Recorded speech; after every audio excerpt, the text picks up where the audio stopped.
Hello, my name is Dave. As a Christian or a citizen of Nigeria, have you ever asked yourself the origin of the Christ the King celebration that we Christians do? Have you ever tried to investigate the origin?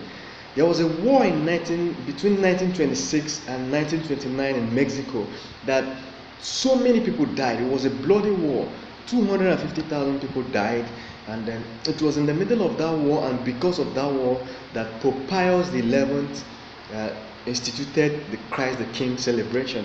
And this war relates to what is happening now in Nigeria between Governor Elrufai and the people of Kaduna State, and Apostle Johnson Suleiman, who has been raining curses on Governor Elrufai. So I want to use this short video to explain, to let us know what really happened and what we can learn from it and how we can solve the situation in Kaduna State right now.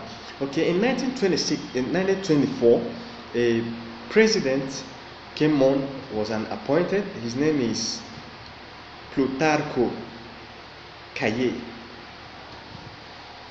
So President Plutarco Elias Calle, that is Calles, so depending on how you pronounce it. So Calle was, he came into power in 1924, and he was an atheist.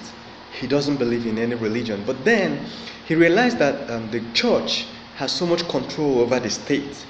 All right, because Mexico was recovering from a revolutionary war they fought in 1910, where they removed a 30-year-old dictator, and the subsequent person that took over got assassinated again, and they had another president, and they were just recovering from that civil war and stuff. So he realized that the church had so much power over the people. He wanted to stem down the power of the church, and he himself was atheist. Okay, so he implemented some laws that were in the constitution of the Mexicans, and even added his own, which was now called the Calle law. So what was in the law? He said that a priest, first of all, the whole Mexico then, a great percentage of them were Catholics. When I talk about Christianity, there is Catholics then. I don't know about now, but then it was almost Catholics, everybody. So the president implemented a law and said that, hey, a priest will be fined $250 if they are seen wearing the priest's garment, Catholic Church, the priest garment, outside the church building. Once you step outside the church building, you should dress normally. Then two, he seized some government properties and then reduced the number of priests that are allowed to lead the congregation in any state, and a whole lot of things he did. And because of this, problems started brewing. As you would expect, the members of the church started protesting. At a point the church agreed, and the Pope Pius XI signed it, that yes, they should boycott all government services. So members of the Catholic Church stopped taking public transport. The Catholic teachers stopped teaching in public schools, and Catholic government workers stopped working in government offices. And after some time, that really didn't touch the government. It didn't really get to base. And then the president was viciously implementing these laws. He would send soldiers, they would round up a church and bring out the priests and arrest them and lock them up, and the nuns and the reverend sisters. These things were happening. So one day, when one of sometime the soldiers went to a particular church, and the members of the church, over 400 people, locked themselves inside the church and started exchanging fire with the soldiers. And after some time, they ran out of arms and they surrendered. And then the following day, the 240 soldiers sent by the government forces, they went and brought out one of the priests and some of his manservants and youth leaders, and executed them, shot all of them dead. And that was how this persecution was happening in different areas. They were killing priests and nuns just to viciously enforce these laws. And eventually, the church started carrying arms. People started amassing arms. So one of the Knights of St. John's, they sent $1,000 secretly sent $1,000 to Mexico from US to fund the arms trade that was going on the ground. People were gearing up to actually engage the government in a full-blown war. And then when that news leaked out, the Ku Klux Klan gave the president, Kaye Plutarco, $10,000 to support his fight against the Christians and the Catholic Church. You see what is happening? And this war started up as minor skirmishes, and eventually it became a full-blown resistance, and there was full-blown war. They fought this war for 3 years. After 3 years, 30,000 Cristero soldiers died, and 90,000 government forces died. The Cristero soldiers, I know I've not explained it, but they call themselves the Cristero soldiers, and their battle cry is Viva Cristore. That is long live Christ, or Christ reigns as king, or something like that.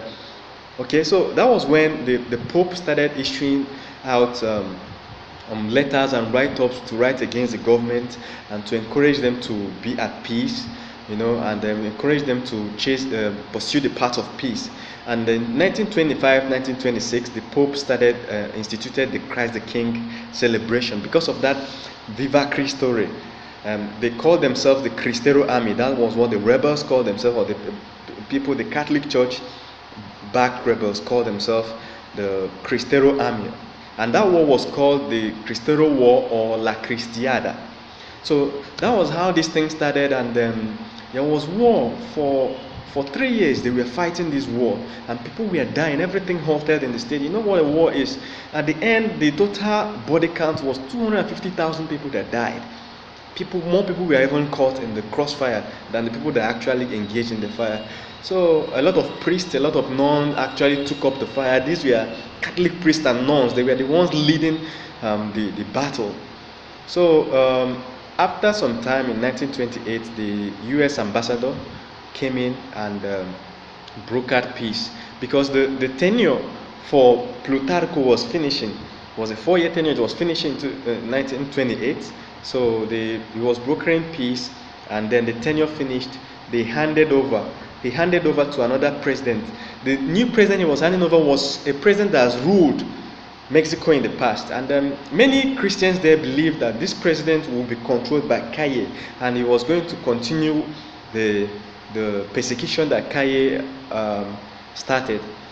So 2 weeks after his handover, a Catholic youth just shot him dead. That was how they assassinated that one and brought him out of the way. Then a whole new process started up, and they appointed a temporary president who was going to monitor and institute an election after 1 year in Mexico. So this president had to sign a new agreement. He was like, okay, he brought the Catholic bishops, and with the help of the U.S. ambassador, they came to an agreement, and that agreement was that, okay, we will not change the law. This law we have implemented that Catholics should not be coming out and stuff like that. The laws against religion will not change it, but then we will not implement it. Okay, so the Catholic bishops agreed to that, and they wrote a circular and told everybody that, hey, okay, let us now stop the war. But then the rebels the people that actually picked up arms, we are not consulted. So it was a meeting between the Catholic Church and the government. But then the people that were fighting weren't invited. The rebel leaders, they weren't invited. So they felt sidelined. So some of them didn't quit that war. They continued to fight. And eventually, without the support of the Catholic Church, they died down. And that was how this war eventually ended like that.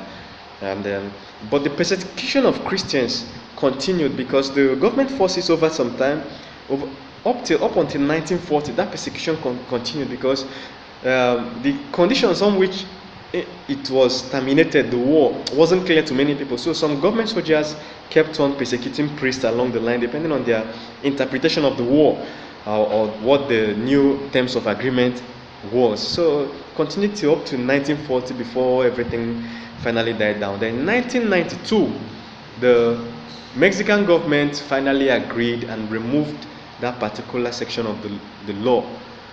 And it's no longer law in Mexico right now. Everybody is now free to practice their religion in Mexico. But then there are some lessons we need to learn from this. We need to first of all learn that there was no external force that came to help Mexico openly. Even the Catholic Church with the Pope, he couldn't even make any real support. There was no real support. People were just fighting and dying. Okay? And so on and so forth. These people just died and fought this war, and it's difficult to say whether it was a good war or a bad war or whatever. Okay, and the way it ended, some people were just sidelined. The people that picked up the arms, the church didn't call them and stuff like that. So coming back down to Nigeria now, and you know Mexico of course lost a president because of that. And then the Kanye himself, he lived up till 1950s. That was when he died. He lived into his old age, and some people said he was Illuminati. Some people said he was completely atheist. So now coming back to Nigeria, and the governor of Kaduna State, Nasir Elrufai, came in and started issuing laws or decrees or whatever you may call it, that uh, churches should not, or whatever religious organizations should not be open beyond 8 p.m. and they should not use loudspeakers, and everybody has to have a license, a renewable license every year to practice. Okay, although some people say that he's doing that to victimize the Christians, you know, something like that, but according to the law, what is stated, it said the religious body, there was no particular religion that was stated there. Okay, so, and we have seen Pastor Apostle Johnson Suleiman as the very first pastor to actually pick up a microphone and stand boldly and then fight back at Elrufai with his mic, you know. And then he has been saying recently that Elrufai will die for making that constitution unless or making that decree, or whatever we may call it, unless Elrufai reverses that decree that God has caused him that he will die. And as you can see, this thing is not, and these things are gradually building up. We are kind of seeing a kind of revisit or replay of what happened in Mexico, good old Mexico.